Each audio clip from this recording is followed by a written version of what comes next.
ሰላም ጤና ይስጥልን ክቡራትና ክቡራን ተመልካቾቻችን በዛሬ ኤምኤስ ልዩ ዝግጅታችን ፋኖ አስረስ ማረ ዳምጤን የአማራ ፋኖ በጎጃም ምክትል ሰብሳቢና የፖለቲካ መምሪያ ኃላፊን አግኝተናል። በተለይ ፋኖ ከሚያደርጋቸው ተጋድሎች እንዲሁም ዛሬ መጋቢት 24 19 2017 የብልጽግና 7ኛ ዓመት እየተከበረ ነው። ይሄን በተመለከተ ፋኖ ምን ያስባል የሚለውንም ነገር እናነሳለን። ሌሎችም ጉዳዮች አሉ። ዝግጅታችንን እንድትከታተሉ በአክብሮት እየጋበዝኩኝ ቀጥታ ወደ እንግዳይ አልፋለሁ። ፋኖ አስረስ ማረ ዳምጤ ስለመልካም ፈቃደኝነት በኤምኤስ ተመልካች ስም ከልብ አመሰግናለሁ። እኔም በጣም አመሰግናለሁ። እንግዲህ ወቅታዊ መረጃዎችን በመላወጥ እንጀምር። አስረስ ምናልባት በሰሜን ጎጃም በተደጋጋሚ በፋኖ ኃይሎችና በመከላከያ ሰራዊት መካከል በሚደረጉ ውጊያዎች ንጹሃን ሲቪሊያን ዜጋ የጥቃት ሰለባ የሆኑ ነው። ከዚህ ቀደም በመራዊ በዳጊ በቢኮሎ አሰቃቂ ነገሮችን ታዝበናል። ማስረጃ መረጃዎችን ይዘን ዘግበናል። ከትላንት በስቲያም ደግሞ በቢኮሎ የሆነው ነገር እጅግ ልብ ያደማል። ወደ 46 በላይ ንጹሃን ዜጎች በሰራዊቱ መገደላቸው ተሰምቷል። ይሄን በተመለከተ ያሰባሰባችሁት መረጃ አለ? ወቅታዊም ያው ውጊያ መረጃ ካለ እግረ መንገድ ማካፈል ትችላለህ። አመሰግናለሁ ወንድማገኝ። እንግዲህ እንደሚታወቀው የአውደ ውጊያ መረጃዎች በተለይ ከዘመቻ አንድነት ጋር ተያይዞ በየቀኑ በየአውደ ግንባሩ የሚገኙ ድሎችን እና ሁኔታዎችን በተመለከተ የህዝብ ግንኙነት አመራሮች በየቀጠናው ያሉት ለሚዲያዎቹ በቂ መረጃ እየሰጡ በመሆኑ በሱ ላይ ብዙ አልሄድበትም። ከትላንት በስቲያ መጋቢት 22 ቀን 2017 ዓ.ም ሰሜን ጎጃም ሜጫ ውስጥ ብራቃት በንጹሃን ላይ ዘግናኝ ጭፍጨፋ ተፈጽሟል። እንደነኛ አይነት ዘግናኝ ጭፍጨፋዎች ይህ ጦርነት ከተጀመረበት ዕለት ጀምሮ በየቦታው በየጊዜው ሲፈጸም የቆየ ነው። ምናልባት ያውነኛው ጭፍጨፋ ከስካውኖቹ ለየት የሚያደርገው በቅርብ ጊዜ የተመረቀ የአድማ መከላከል ኃይል በቀጠናው ከሰፈረ በኋላ በሁለት ንጹሃን ላይ የመከላከያ አባላቱ እርምጃ በመውሰዳቸው ምክንያት በቦታው የነበረ የአድማ መከላከል ኃይሎች በንጹሃን ላይ ለምን እንደዚህ አይነት እርምጃ ተወስዳላችሁ በሚል በተፈጠረ አለመግባባት በሁለቱ ኃይሎች መካከል ከፍተኛ የተኩስ ልውውጥ ተደርጎ 3 የመከላከያ መኮንኖችን ጨምሮ በርካታ የመከላከያ ሰራዊት አባላት በአድማ መከላከሉ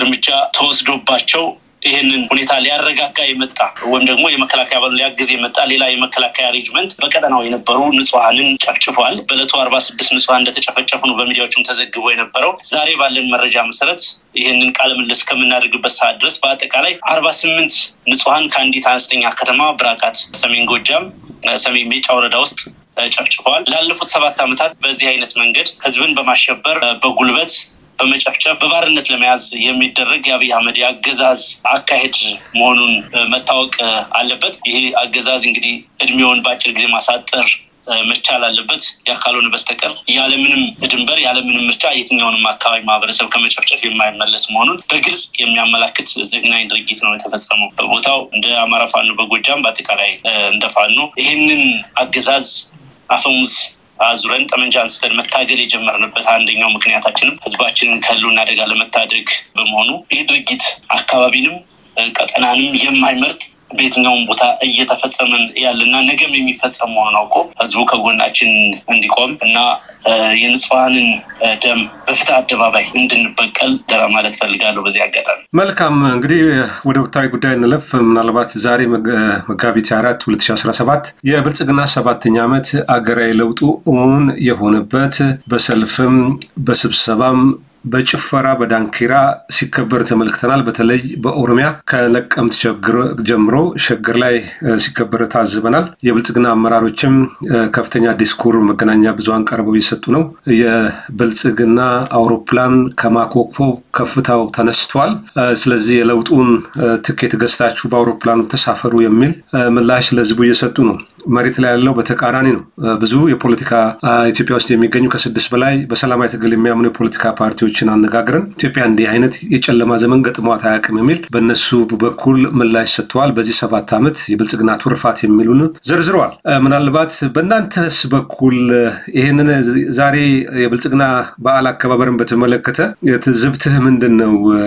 የጠቅላይ ሚኒስትሩና ደጋፊዎቹ አገሪቷ በዲፕሎማሲውም በፖለቲካውም በኢኮኖሚ እያደገች ነው። ኢትዮጵያ እንግዲህ መጀመሪያው ምዕራፍ ላይ ትገኛለች ሲል ለገሰት ሁሉም ሲናገር ሰምቼዋለሁ። አዲስ ነገር ነው የጀመርነው ብለዋል። እንደው እንደ ማንጠሪያ አጭር ትዝብትን በዚህ ላይ አካፍለንና ወደ ፋኖ ተጋድሎች እናልፋለን። አመሰግናለሁ። መጋቢት 24 በኢትዮጵያ ታሪክ ውስጥ የጽልመት ቀን ወይም የጨለማ ቀን ተብሎ ሊታወስና ሊታሰብ የሚችል ዕለት ነው። በእኔ አረዳድ ምናልባት ትንሽ ሻድ ወይም ትንሽ ጭላንጭል ነገር አለው ከተባለ በታሪክ አጋጣሚ ህዳሴ ግድብ የተጀመረበት እለት መሰረት ድንጋይ የተጣለበት እለት በመሆኑ በዚህ አንዲት ትንሽ አጋጣሚ ብቻ የሚታወስ ካልሆነ በስተቀር በአጠቃላይ በኢትዮጵያ ታሪክ ትልቅ መርገምትን ይዘው ከመጡ ቀናት በቀዳሚነት ሊጠቀስ የሚችል ወደፊትም በዛ ደረጃ ሊገለጽ የሚችል ነው። ብዙዎቹ በተለምዶ ለውጡ እያሉ የሚጠሩት ነገር አለ። በጊዜው የዛሬ 7 ዓመት አካባቢ በዚህ ወቅት የነበረው ግርግር የነበረው ፌሽታ የነበረው ሞቅታ እኔን ጨምሮ ብዙዎችን ለተወሰነ ወራትም ቢሆን እንድንታለል ያደረገ በአጠቃላይ በዛ ዘመን በዋት ያገዛዝ ዘመን የነበረን በደል ጭቆና የተስፋ ብርሃን ይከነጥቃል በሚል እሳቤ ኢትዮጵያ ውስጥ የለውጥ አየር ነፈሰ በሚል ተስፋ ብዙ ኢሊቱ ከፍተኛ ቁጥር ያለው ማህበረሰብ በጊዜው ደማቅ አቀባበል ያደረገበትና ተስፋ ያደረገበት ወቅት ነበረ። ወደኋላ መለስ ብለህ ስታስበው አሁን በተለምዶ ለውጥ ብለን የምንጠራው ነገር በትክክል ለውጥ ነበር ወይ? ክልስ ለውጥ ራሱ የኢህአዴግ የእድገት ደረጃ የኢህአዴግ የውስጥ ጉዳይ የኢህአዴግ መበስበስ ይዞት የመጣው በዛ ኢህአዴግ በስባሽ ላይ የበቀለ አዲስ ፍሬ አብይ አህመድና ቡድኑ አዲስ ግለሰብ ሆነው የበቀሉበት ጥቂት በጊዜው የኢህአዴግ ተቃዋሚ የነበሩ ግለሰቦችና ቡድኖችን በዛ ያመራል በሊደርሺፕ ውስጥ አካተው በመምጣታቸው ምክንያት ልክ ለውጥ እንደመጣ ተደርጎ ፐርሲቭ እንድናደርግ ተደርጎ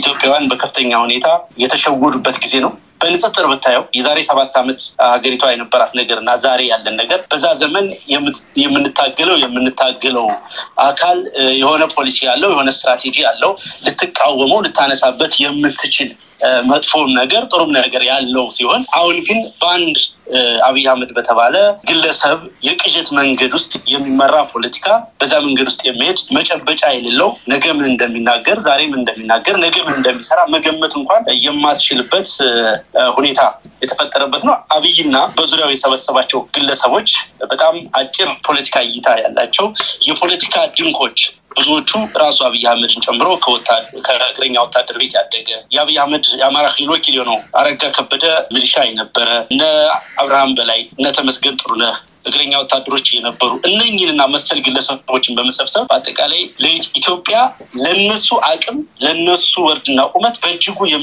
የምትሰፋባቸው ሊያስተዳድሩ ሊረዷትም የማይችሏት ሀገር ሆኖ ሳለ በእነኚህ ግለሰቦች እጅ የገባችበት ላለፉት 7 ዓመታት በከፍተኛ ሁኔታ የእርስ በርስ ጦርነት እየተከናወነበት በጭፍጨፋ በጉልበት በሽብር ሀገር ለማስተዳደር ነው እያሳለፍን ያለ ነው።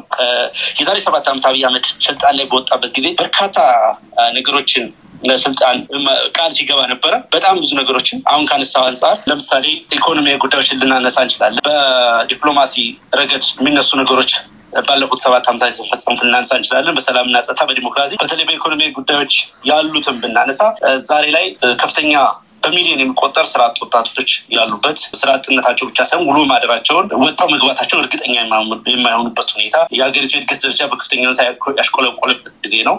ረሃብ በእጅጉ የተንሰራፋበት ሁኔታ ነው ያለው። ከዚህ ባሻገር በ6 ወራት ውስጥ በጊዜው ቃል በገባልን መሰረት አብይ አህመድ 6 የስኳር ፕሮጀክቶችን በ6 ወራት አጠናቅቄ ያስረክባለሁ ቢልም አንድም አይነት የስኳር ፕሮጀክት ብቻ ሳይሆን አንድም አይነት ሜጋ ፕሮጀክት አንድም አይነት ሪተርን ያላቸው ትርፍ ያላቸው ድህነትን የሚቀንሱ ለሀገሪቱ ኢኮኖሚ ትሩፋት ሊሆኑ የሚችሉ አንድም ፕሮጀክት ያልተሰራበት ይልቁንም የነበሩት ፋብሪካዎች ጭምር በመለዋወጫ እጥረት በጥሬ ዕቃ አቅርቦት እጥረት ምክንያት በነዳጅ በሌሎች በውጭ ምንዛሬ እጥረት ምክንያት ቆመው ያሉበት ጊዜ ነው ያለው። ሀገሪቱ ያለቻት እንጥፍጣፊ ገንዘብ ለዲም ላይት ለመንገድ ላይ ዲኮር የሚውልበት በጊዜው 65% ደርሷል የተባለው የህዳሴ ግድብን ለማጠናቀቅ በጣም ብዙ ፖለቲካ ፕሮፓጋንዳ ስራ ሲሰራበት የነበረው 35% ለማጠናቀቅ እንኳን 7 ዓመታትን ወስዶ ያላጠናቀቀበት 1300 ሜጋዋትን ጭምር ማመንጨት ከሚችለው ቀንሶ ያንን ያላደረገበት በአጠቃላይ ከዛሬ 7 ዓመት በፊት ሀገሪቱ የነበራትን የፖለቲካ እርሾ ሙሉ በሙሉ ለጦርነት በመዋል የሀገሪቱን አንጡራ ሀብት የማጠጠ አገዛዝ ነው። በዲፕሎማሲ ረገድም ብትወስድ የሀገር ሉዓላዊነትን እንደ አብይ አህመድ ሸንሽኖ የቸረቸረ እንደ አብይ አህመድ ሸንሽኖ የሸጠ የለም።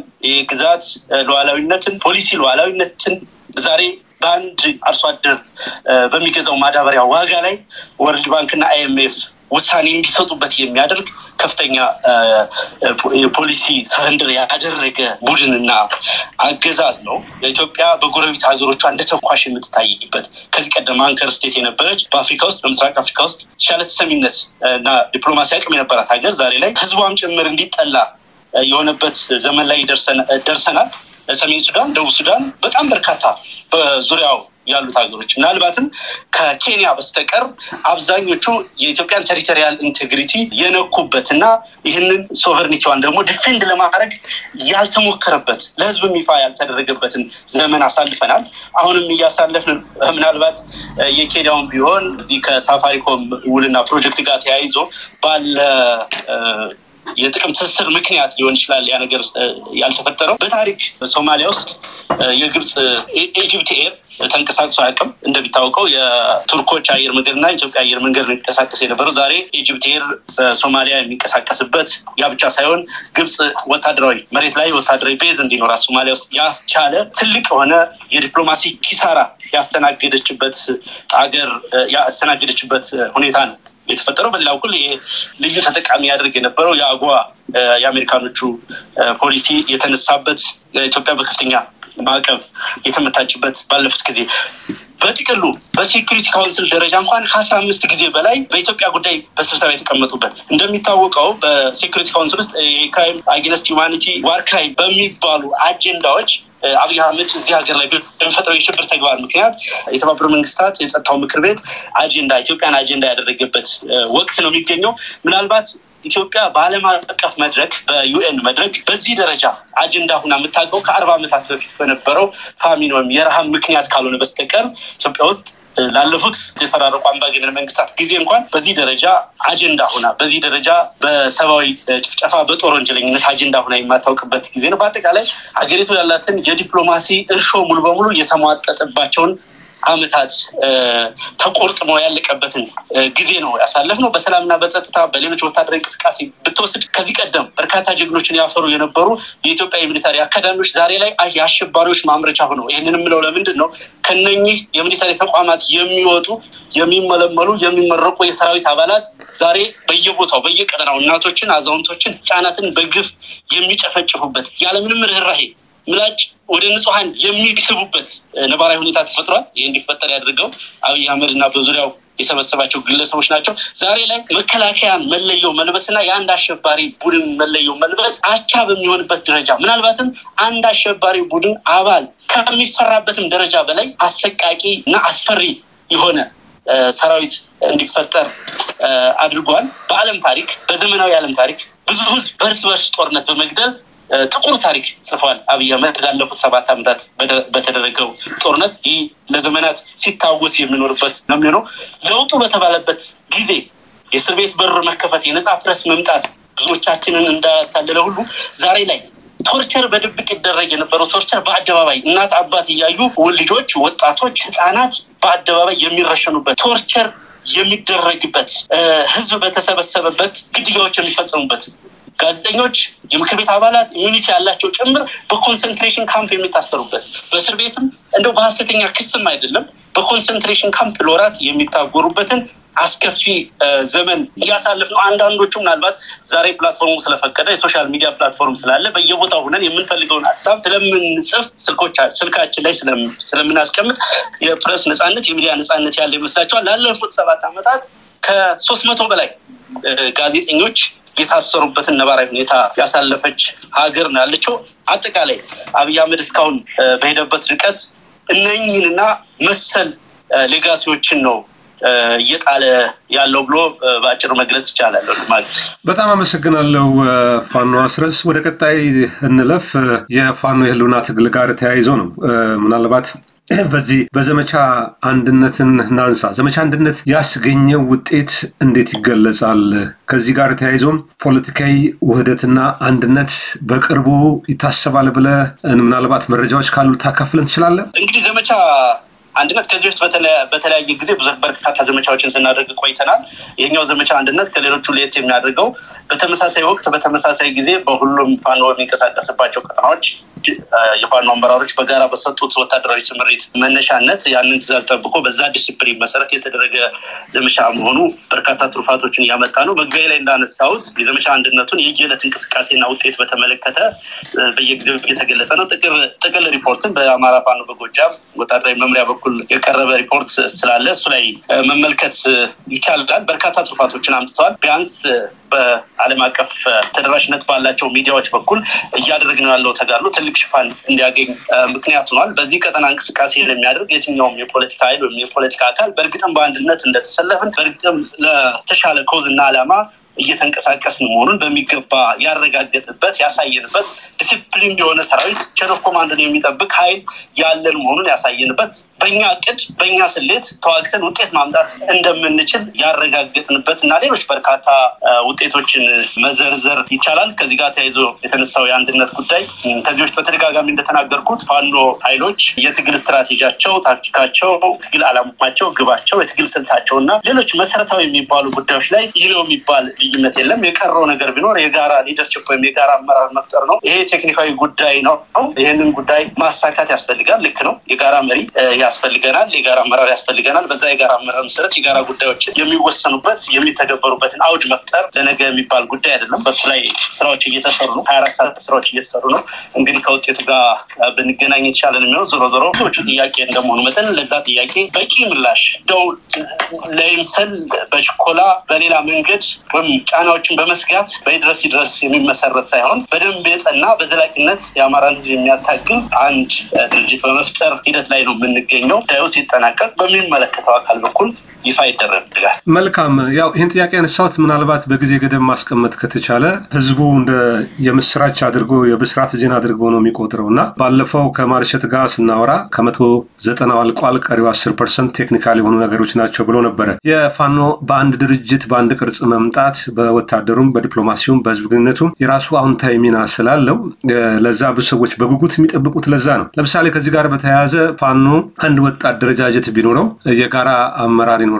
ከዛ በኋላ ምናልባት በፒአሩን በኩል በህዝብ ግንኙነት የፋኖ አቋሞችን ማንጠባረቅ የሚችል አስተያየት መስጠት ይቻላል። ትብብር ጥሪ ለማድረግም ብዙዎች አሁን ከአማራ ክልል ውጭ ያለ ማህበረሰብ የፋኖን እንቅስቃሴ በጉጉት የሚጠብቁ አሉ፣ በደቡብም በሌሎችም ቦታዎች እና ምናልባት ሰሞኑን ከዚህ ከትብብር ጥያቄም ጋር በተነሳ ፋኖ አንድ ሳይሆን የትብብር ጥሪ ማድረግ ይችላሉ የሚል ጥያቄ ተነስቷል። ከትብብሩ ጋር ተያይዞ ጀነራል ተፈራ ማሞ ከህወሓትም ጋር ቢሆን የአማራን ኢትዮጵያን ጥቅም እስካልነካ ድረስ በትብብር እንሰራለን የሚል ጥያቄ ተነስተዋል። እንዲህ አይነት ነገሮች ልክ አማራ ፋኖ የተለየ አጀንዳ እንዳለው አድርገው የሚያቀርቡ ሰዎች አሉ።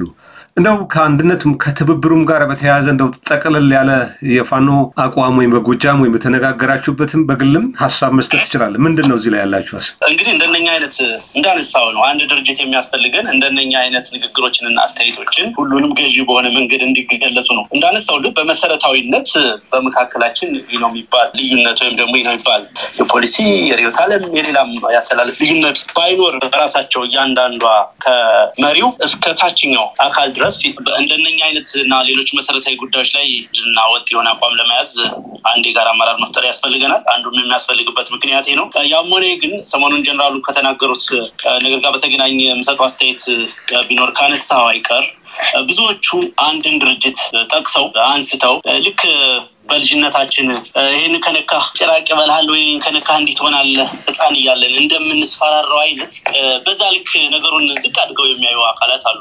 ከሌጋ መስራት ከሌጋ መነጋገር ነውር ነው፣ እንዲት ሆናለህ፣ እንዴት ይሸወዳለህ፣ እንደዛ ምን እንደራረግበት ዘመን አይደለም። ይሄ ትግል በርካታ መሪዎችን ያፈራ በራሳቸው መንገድ በራሳቸው የሊደርሺፕ ስታይል ትግሉን አሁን የደረሰበት ደረጃ ያደረሱ በርካታ መሪዎች ያሉት ትግል ነው። አላማ ያለው ግብ ያለው እንደምንተደጋግመን እንደምንናገረው ለአማራ ህዝብ የህልውና ትግል ነው የምንታገለው። ይሄኛውን የህልውና ትግላችንን ከግብ የሚደርስበትን ማንኛውን መንገድ ተከትለን የምንፈልገውን ውጤት ማምጣት እንዳለብን እናምናለን።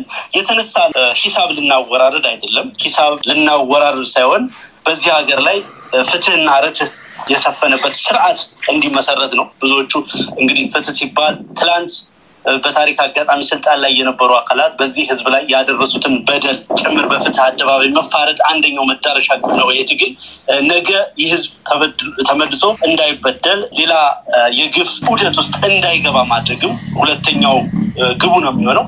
እነኚህን መሰረታዊ ዓላማዎችና ግቦች እስካልነካ ድረስ የትኛውም አካል ጋር ለምናስበው ቅዱስ ዓላማ ስኬት ሲባል ስራዎችን መስራት እንችላለን ነው ጀነራሉን በዛ ልክ ነው የተናገሩት እኔም ማምንበት በዛ ልክ ነው አሁን ምን በቀለውና አካል ምርጫ ወይም ሌላ አካል ሌላ እንግዲህ ህልውና ትግል ነው የምናደርገው ይሄንን ህልውናችንን በማንኛውም መንገድ የሚያሳካልን ሁኔታ ማምጣት ነው ዋንኛው ነገር መመዘኛችን የኛው ቁመና ምንድነው የኛን ዓላማ የኛን ግብ የኛን አካሄድ ያ አብሮን የሚሰራው አካል ይቀበላል ወይ ከልቡስ ይወስዳል ያንንም የማይወስድ ከሆነ ያንንም የማይቀበል ከሆነ ከማንንም ጋር እንሰራ አንችልም ያንን ዓላማችንን ሳይቀበል ማንንም ጋር እንሰራለን የሚል ንግግርም ከማናችንም አልተነገረም በነገራችን ላይ በፖለቲካ አሰላለፍ ውስጥ እንደነኛ አይነት ነገሮችን በዛ ልክ ዳውን አድርጎ ልክ በማስፈራሪያ ከዚህ ጋር ይሰራል ብሎ መፈረጅ በራሱ በዛ ልክ ካራክተራይዝ ማድረግ የፖለቲካ ኋላ ቀርነት ነው ብዬ ነው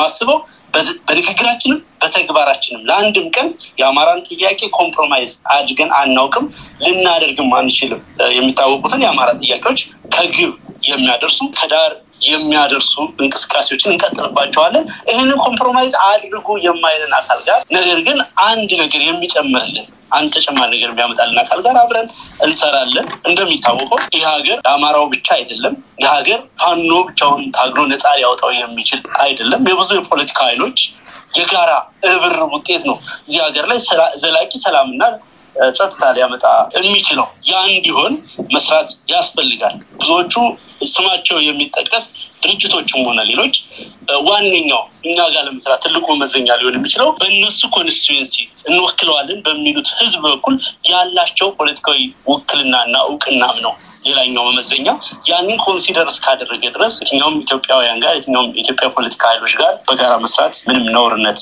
አለው ብያለሁ በይፋ ግን የተጀመረ ግንኙነቶች የትብብር ጥያቄዎች የሉም ከኦሮሞ ነጻነት ሰራዊት ኦላ ከህዋትም ጋር እንግዲህ እስካሁን ባለው እንቅስቃሴ ውስጥ ይሄ የጋራ መተማመን የሚፈጥሩ ሙቹዋል ኮንፊደንስ የሚፈጥሩ ነገሮች አሉ እንደሚታወቀው ከዚህ በፊት ዳርና ዳር ነው የመታየት የብዙዎቻችን አሁን በከፍተኛ ተሳትፎ እያደረገ ያለው የፖለቲካ ኃይሎች የብሔር ድርጅቶች እንደመሆናችን መጠን የማይታረቁ የብሔር ፍላጎቶች የማይታረቁ ፖለቲካ አሰላለፎች ያሉ እስኪመስል ድረስ ዳርና ዳር ሆኖ በጥርጣሬ የመታየት በፍጹም ጠላትነት የመታየት ነገር ነበር አሁን ያ ነገር የለም በተግባራዊ እንቅስቃሴዎች ረግቧል በመናወጣቸው ስቴትመንቶች በንግግሮቻችንም ብዙ መሻሻሎች አሉ ከዚህ ሙቹዋል ኮንፊደንስ መፈጠር በኋላ ቴክኒካዊ ነገሮች ሊቀጥሉ ይችላሉ እስካሁን ባለው ሂደት ለሚዲያ የሚቀርብ ለሚዲያ ፍጆታ በሚሉ ደረጃ ወይ ምን ሊገልጸው በሚችል ደረጃ አሁን ባለበት ደረጃ ሊገለጽ የሚችል ነገር የለም ነገር ግን እንዳነሳውልህ በእነኛ መመዘኛዎች መሰረት በጊዜ ሂደት በተግባር መግለጫም ይገለጽ ነገሮች ሊኖር ይችላል በጣም የመጨረሻ ጥያቄ ላድርገው